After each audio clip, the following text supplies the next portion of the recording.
Moi j'ai une question pour la NEF. La NEF, cette année, vous avez lancé une opération que vous avez appelée Big Bang.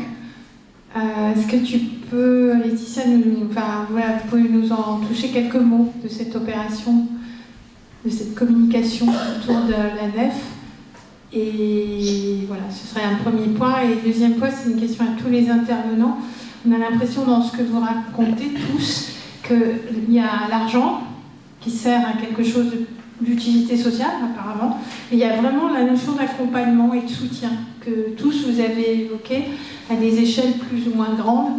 Avec la Psycho-Oasis notamment, il y a un engagement dans le temps assez fort d'accompagnement, c'est ce que j'ai perçu, mais aussi au Crédit Coop parce qu'on les connaît comme clients, donc on sait qu'il y a de l'accompagnement. Voilà, donc j'aimerais bien après qu'on aborde ces questions d'accompagnement, mais avant, c'est quoi le Big Bang de la NEF? Alors, si je vais pas remonter je vais pas refaire toute l'histoire de la NEF, mais pour faire simple, en fait, quand on est un établissement financier ou une coopérative financière, on a toujours au-dessus de nous, en fait, un grand frère qui se porte caution au niveau réglementaire. Nous, c'est nos amis du Crédit Coopératif, et il a été décidé il y a quelques années de prendre notre autonomie de façon à pouvoir continuer de croître et ne pas gêner également le Crédit Coopératif dans ses accompagnements et dans ses développements. Il faut savoir qu'en fait, au niveau réglementaire, notre grand frère, qu'on appelle dans le jargon notre adosseur, c'est un peu comme nous en tant que particuliers, il se porte caution sans avoir son mot à dire sur les décisions qui sont prises et sur la gouvernance. Donc vous comprenez bien, c'est un peu comme avec vos enfants, hein, quand ils sont tout seuls et qu'ils ne dépensent pas beaucoup, c'est pas trop dangereux de se porter caution. Quand ils commencent à être plusieurs dans leur famille, qui commencent à avoir beaucoup de dépenses et à investir beaucoup, ça devient un petit peu plus compliqué. Donc nous, on a choisi de demander aux autorités de contrôle, donc à la CPR, notre autonomie pour pouvoir continuer de travailler sereinement et pour pouvoir aussi permettre au Crédit Coopératif de se désengager. Dans ce cadre-là, en fait, on a lancé il y a un peu moins d'un an une opération afin de collecter 30 millions d'euros sur 3 ans.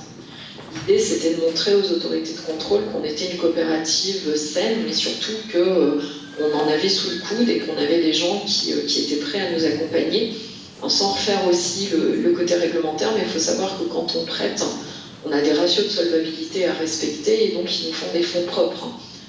Quand on sort 240 millions d'euros de prêts sur une année, vous comprenez bien qu'il faut qu'on ait l'équivalent de 3, 4, 5 fois en compte pour pouvoir faire face en cas de difficulté au niveau de nos emprunteurs. Donc on a lancé en fait cette campagne-là. L'idée, c'était d'aller chercher des fonds au niveau des particuliers, au niveau des professionnels. Et c'est une campagne qui a eu un très bel écho, puisqu'on s'était fixé 3 ans pour réussir à lever 30 millions d'euros. Et en un an, on a levé déjà 20 millions d'euros. Donc on ne s'arrête pas là, on se met à chaque fois des petits objectifs à atteindre.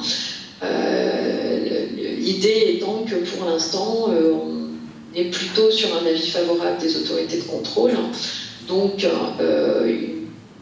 une autonomie qui devrait arriver incessamment sous peu, mais c'est toujours la même chose. Hein.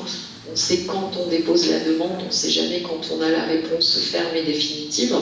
Toujours est-il que cette autonomie va nous permettre alors quand je disais de continuer de croître, je fais un petit peu le parallèle tout à l'heure avec la question qui était posée, non pas d'avoir une croissance en termes on grossit et on mange d'autres plus petits. Non, l'idée c'est de continuer de croître pour par exemple pouvoir proposer demain un compte de particulier.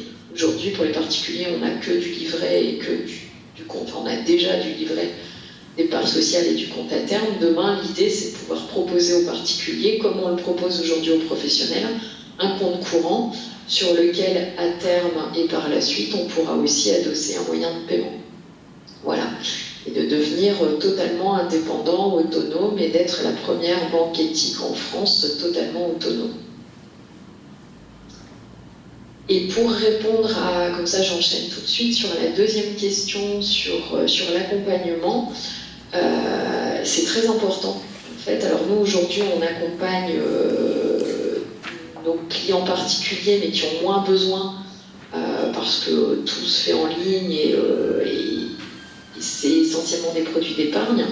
Sur la partie professionnelle, on a effectivement un gros point d'attention à l'accompagnement. Quand on accompagne, d'ailleurs quand on finance un projet, mais moi je préfère dire quand on accompagne un projet, on ne se contente pas en fait de prêter, on vérifie en amont puisqu'on engage de l'épargne privée, mais on continue en fait d'accompagner par la suite quand tout va bien, mais aussi et surtout quand ça va moins bien, de façon à ne jamais laisser en fait nos partenaires, nos emprunteurs tout seuls à se débrouiller avec des difficultés plus ou moins grandes ou même avec des facilités plus ou moins grandes. L'idée c'est d'avoir toujours un banquier itinérant à proximité ou totalement joignable pour ne pas être seul dans la nature. Et pour moi, à titre personnel, l'accompagnement, ça passe aussi par une simplification et une vulgarisation en fait des procédés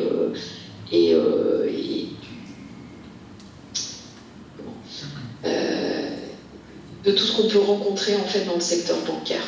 Ça, je pense que l'accompagnement, plus il est vulgarisé et plus il est simple, et meilleur il est. Plus il est vivant donc. Oui, parce que toujours pareil, moi je fais de l'accompagnement avec de l'argent. Il faut que ça puisse être simple pour que mon interlocuteur puisse le comprendre. Je vais reprendre l'exemple. Si demain je vais voir un boulanger, s'il n'explique pas simplement comment il fabrique du pain, je suis incapable de le faire. Et voilà, donc je pense que quel que soit le métier, plus on vulgarise, moins on reste sur des sphères très intellectuelles, meilleur est l'accompagnement. Une réponse de Sophie sur l'accompagnement. Oui. Oui. Ouais, Sophie. Alors Sophie, on passera la parole à monsieur. Nous, notre spécialisation à l'Oasis de Poulard, du coup, c'est l'accompagnement en gouvernance démocratique et gouvernance coopérative. Nous, on l'appelle la gouvernance dynamique, et tout à l'heure, Laurent a présenté ça dans un atelier. Et parce que c'est un petit peu le sésame aussi de la réussite d'un projet qui intègre la dimension économique, puisque une bonne gouvernance permet très souvent de gagner énormément sur ce terrain-là aussi.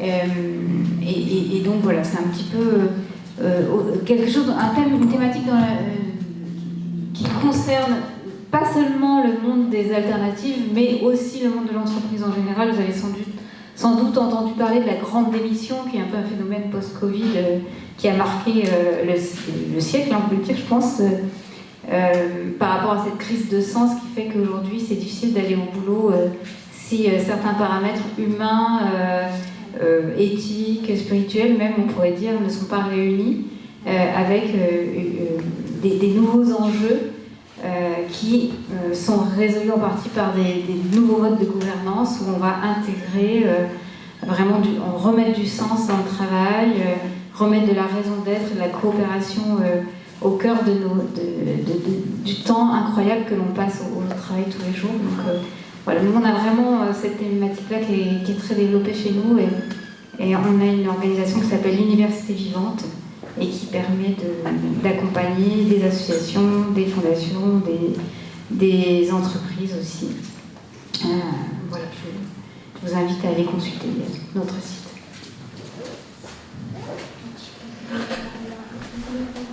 Je suis d'accord.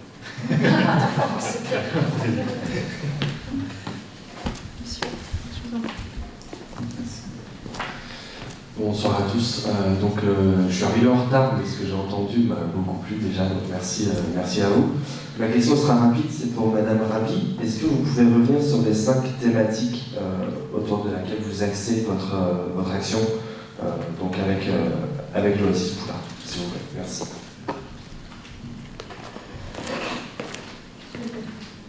Oui, le micro là. Oui, alors on a dû choisir 5 thématiques pour simplifier, mais en fait, les oasis ont un peu la prétention d'explorer tout ce qui constitue une vie humaine dans un écosystème, ça rentre un petit peu à la permaculture aussi, donc il y a une dimension holistique dans cette démarche. Mais on l'a un peu de manière pédagogique traduite en 5 grandes thématiques qui sont l'autonomie alimentaire, la sobriété énergétique, la gouvernance démocratique, la mutualisation de biens et de services et l'ouverture sur le monde avec une dimension pédagogique, de vulgarisation, de transmission et disons-le, les oasis sont aussi un laboratoire expérimental un peu prospectif pour essayer d'imaginer la suite et l'avenir pour les générations qui arrivent.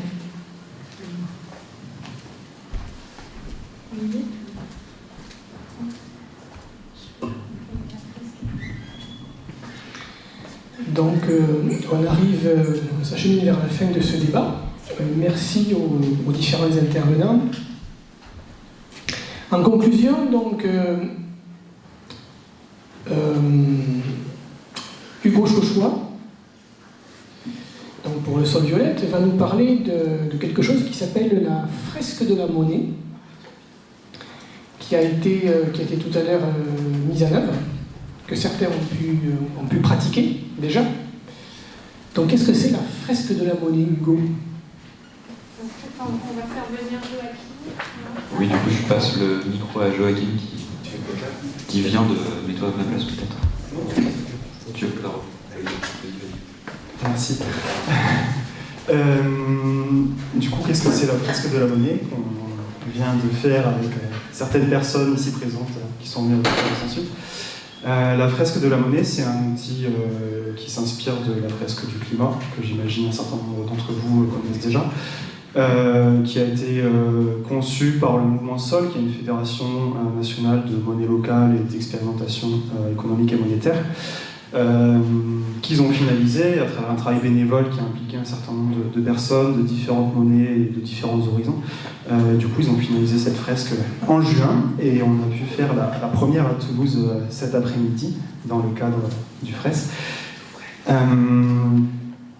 Avec, du coup, en fait, à quoi elle sert cette fresque ? D'abord, dans un premier temps, il y a une partie compréhension de ce qu'est la monnaie, autour de quatre axes, pour celles et ceux qui sont familiers des outils fresques. Donc, il y a 4 lieux de cartes qu'il s'agit de placer sur une feuille. Ces 4 lots, ils permettent d'explorer la nature de la monnaie, l'histoire de la monnaie, l'aspect création monétaire et les limites du système monétaire actuel. Donc ça c'est le premier temps qui permet de mieux comprendre les enjeux et ce qu'il y a derrière la monnaie. Et ensuite, là, comme on a eu un groupe super efficace, on a pu avoir un peu de temps pour la seconde partie de l'animation. Et là, en fait, il s'agissait d'imaginer, de concevoir une monnaie, tout simplement. Et du coup, il y a eu 2 groupes avec 2 réflexions. Le premier groupe a imaginé une sorte de sécurité sociale de la culture, basée sur la sécurité sociale et sur les expérimentations qui se multiplient de sécurité sociale de l'alimentation, avec donc une sécurité sociale de la culture qui serait financée par le ministère de la Culture pour toute personne âgée de plus de... toute personne née, puisque ce serait accessible dès 0 ans, pour nos parents, qui permettrait d'acheter tout un type de biens et de services liés à la culture. Et le deuxième groupe a plus cheminé avec différentes réflexions. D'abord, le principe d'une monnaie qui serait punitive, c'est-à-dire qu'en cas d'émission, quand on émet du carbone suite à nos activités, on aurait une forme de dette vis-à-vis de la société, mais ensuite ils n'ont pas réussi ils n'ont pas eu le temps de concevoir la compensation de cette dette. Et du coup, ils sont partis sur une autre idée, qui est une monnaie qui s'appelle... j'ai oublié de dire, la première monnaie, ils avaient quand même trouvé un nom intéressant, qui était le T-cultivé, une contraction de ticket et de T-cultivé. Voilà, et donc la deuxième monnaie, ils le nom était le Revo. En fait, c'était une monnaie qu'on obtenait quand on menait des actions militantes, type aller dans des manifestations ou ce genre de choses. Bon voilà, après il y avait toute la question et ils ont pas abouti là-dessus de comment est-ce qu'on dépensait ensuite ces Revo. Voilà, donc ça c'était la fresque de la monnaie tout à l'heure, il y en aura d'autres à Toulouse, j'espère qu'on animera. Et vous êtes bien sûr les bienvenus. Il y a une personne parmi l'assistance qui a participé? Non? Ah ben, éventuellement, tu peux nous dire ton ressenti à chaud. Alors on apprend plein de choses, on ne comprend pas tout. Je dirais ce qui est le plus marquant, c'est de comprendre comment le système monétaire actuel est complètement déconnecté de tout ce qui pourrait faire une intuition de la valeur, des échanges, etc. C'est aussi, ça montre comment le système monétaire nous oblige à la spirale de la croissance économique et voilà, donc il y a un verrouillage institutionnel du système monétaire qui nous oblige à détruire la planète. D'où l'importance, je pense que c'est le message qu'on en sort, c'est qu'il est urgent de sortir de notre monnaie principale et d'utiliser d'autres monnaies comme solution, quoi. Sans faire forcément la révolution, justement, mais qu'il y a des moyens tout de suite de sortir du système qui nous fait aller droit dans le mur. Sinon, c'était très sympa, comme toujours les fresques. On a un super animateur. Est-ce qu'il y a d'autres questions, éventuellement? Olivier, tu... Oui. Du coup, moi, j'ai pas fait la fresque, mais du coup, je me demande si vous avez une utopie de qu'est-ce qu'on pourrait avoir d'autre comme monnaie à la place de l'euro. Parce que je vois bien que les monnaies locales, elles ont aussi des limites, parce qu'elles sont locales. Et que du coup, comme elles sont affiliées à l'euro, enfin qu'elles sont basées sur l'euro, elles ont aussi besoin que l'euro reste stable et elles participent à la légitimité de l'euro, j'imagine. Donc elle pourrait être même si politiquement c'est difficile à mettre en place, quelle pourrait être la suite du coup d'une monnaie plus éthique au niveau national peut-être.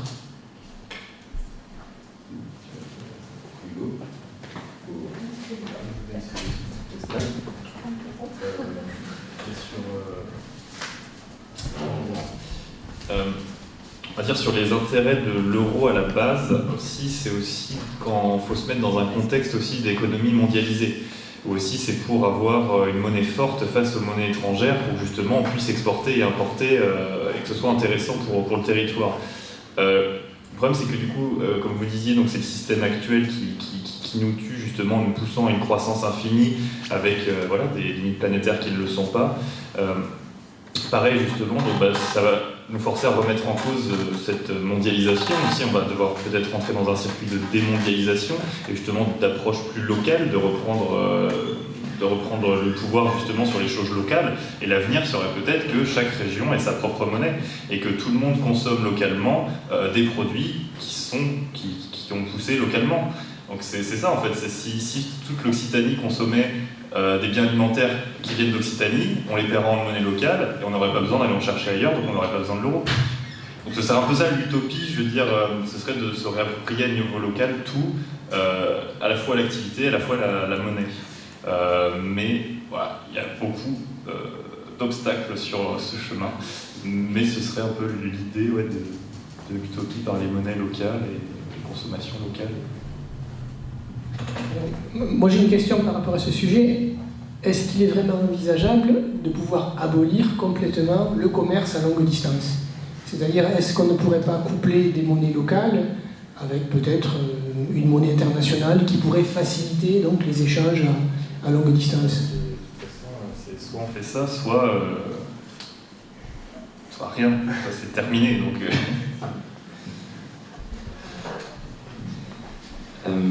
c'est des questions que nous on porte au sein de l'association et il y y a pas mal de chercheurs qui en parlent, chercheurs et chercheuses.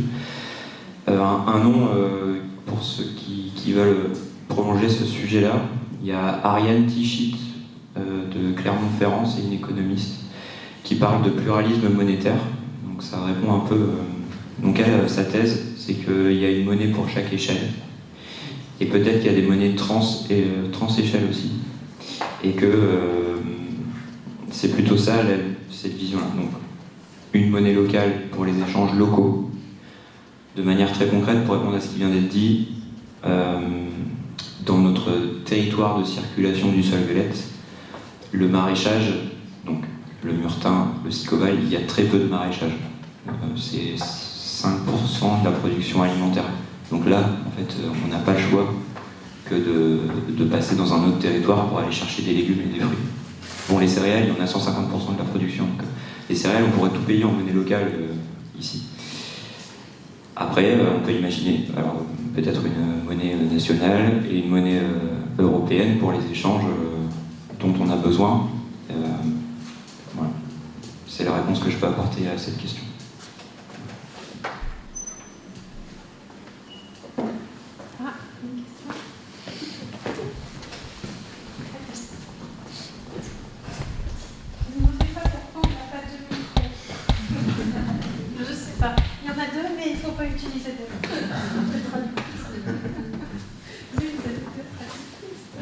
J'ai pas eu tout le débat, mais je reviens sur la fiscalité des monnaies locales.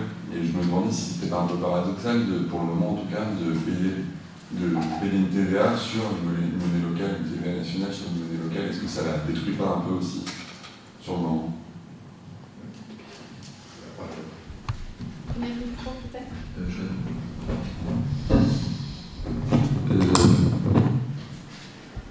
Donc ça, il y a des aspects réglementaires aujourd'hui. Donc là, il y a un truc où on ne fait pas ce qu'on veut. Sauf si on décide d'être hors la loi, c'est aussi un choix. Mais aujourd'hui, on a fait le choix de suivre la loi de l'ESS et le code monétaire. Pour un professionnel, là je vais parler de manière très concrète, lui, il va recevoir du sol violette et il va le valoriser dans sa trésorerie en tant qu'euro. Donc lui, il va devoir tous les mois, dans son abonnement, payer sa TVA. Mais il va payer sa TVA avec les euros qu'il a dans sa trésor. Il va pas payer la TVA. Enfin, c'est impossible de payer la TVA avec les sols violettes aujourd'hui. Est-ce que ça répond à ta question? Oui.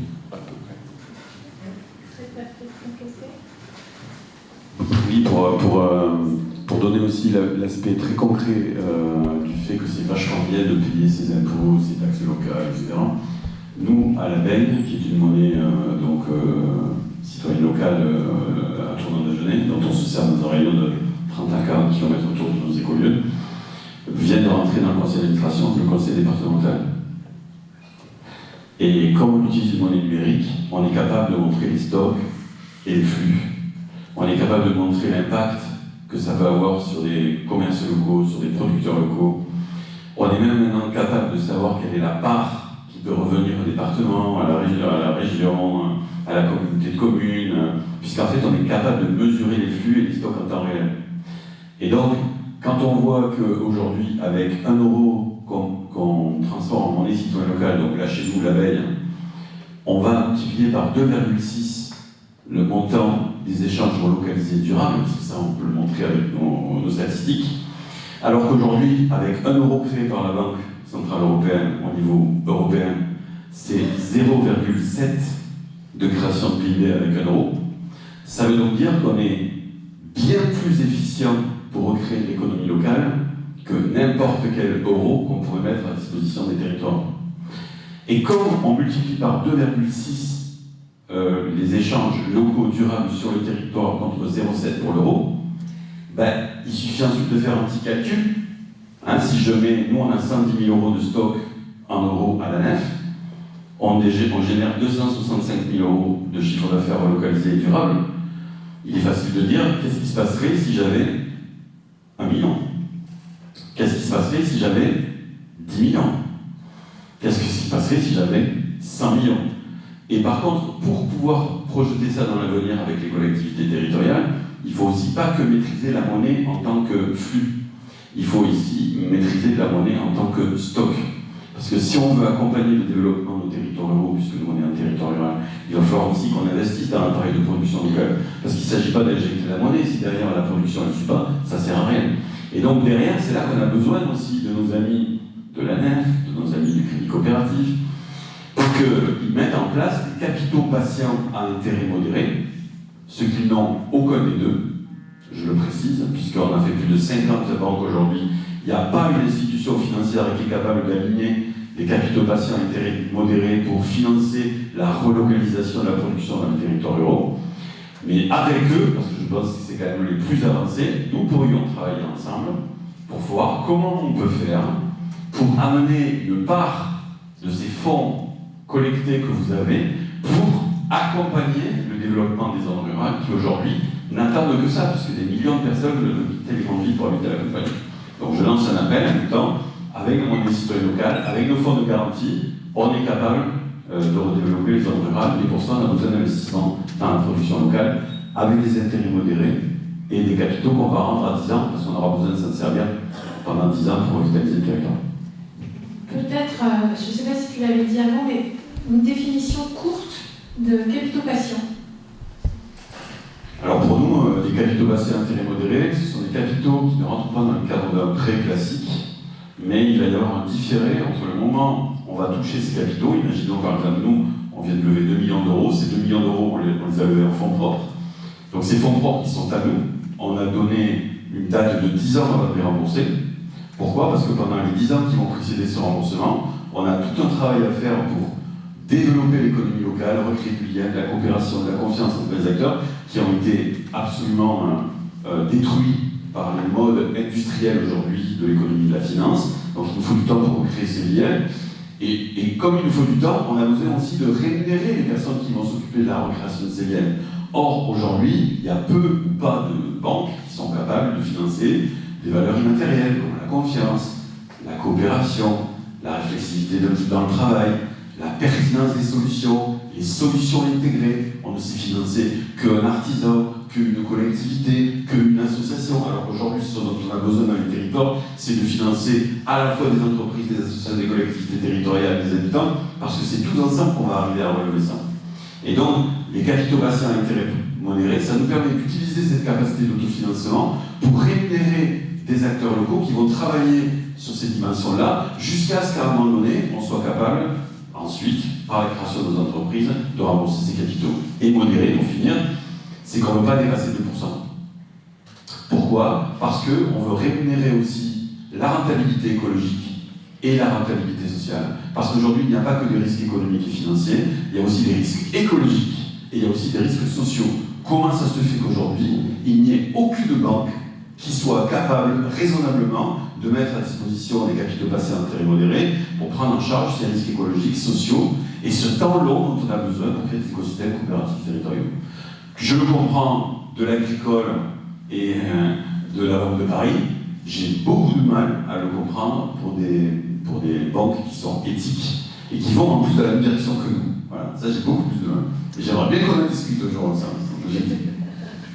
Bon, alors, vous allez pouvoir discuter après la table ronde. Il me semble que ce sera un sujet. Et ça ouvre une piste, hein. On est d'accord. Alors, je pense qu'on s'achemine vers la fin, hein, parce que, alors, il y a un truc super à 18h, mais alors, je ne sais pas pourquoi, on doit changer d'amphithéâtre. Voilà, et d'ailleurs, mon téléphone sonne. Donc, je laisse Olivier nous amener vers la conclusion. Puis, moi, je remercie au nom de la collégiale du mouvement Occitanie pour l'économie solidaire, je m'embrouille, votre présence ici. Elle est très importante, en tout cas pour faire avancer ces sujets-là. Donc je t'amène vers la conclusion. Bon, je crois qu'après ces questions-réponses, ces débats très très riches, nous repartons tous avec de belles idées en tête. Peut-être les prémices d'une révolution monétaire. J'ose un grand mot, mais j'ose. Donc, merci Stanislas Rabat, merci Laetitia Dourdan, merci Hugo Chauchois, merci Denis Corpé, merci Sophie Rabi. Oui, Laetitia Tourdin, oui, merci. Merci à vous. Merci, Laetitia. Je vous en prie, c'était un plaisir. Voilà, et donc je vais peut-être annoncer c'est l'heure de la pause, mais si vous voulez continuer avec nous, donc c'est juste à côté, c'est la grande conférence. On retrouvera Frédéric Bosquet, on retrouvera surtout Jean-Michel Huppé du réseau Atécopole, c'est l'atelier d'écologie politique, Anaïs Chili, qui est directrice d'Emmaüs, Séverine Foligné d'Atelier Espace Couture, Laure Telière aussi, qui sera présente et qui est également à l'atelier d'écologie politique. Alors, ce sont des chercheurs aussi. Et puis Karl-Heinz Launter-Romisch qui nous parlera de financement public dédié à la croissance verte. Voilà, ce sera animé par mes soins et je vous y attends. C'est de 18h à 20h et on fait un petit pot après, avec un petit verre. Voilà, donc on vous attend tout à l'heure, on va installer et prenez le temps d'une petite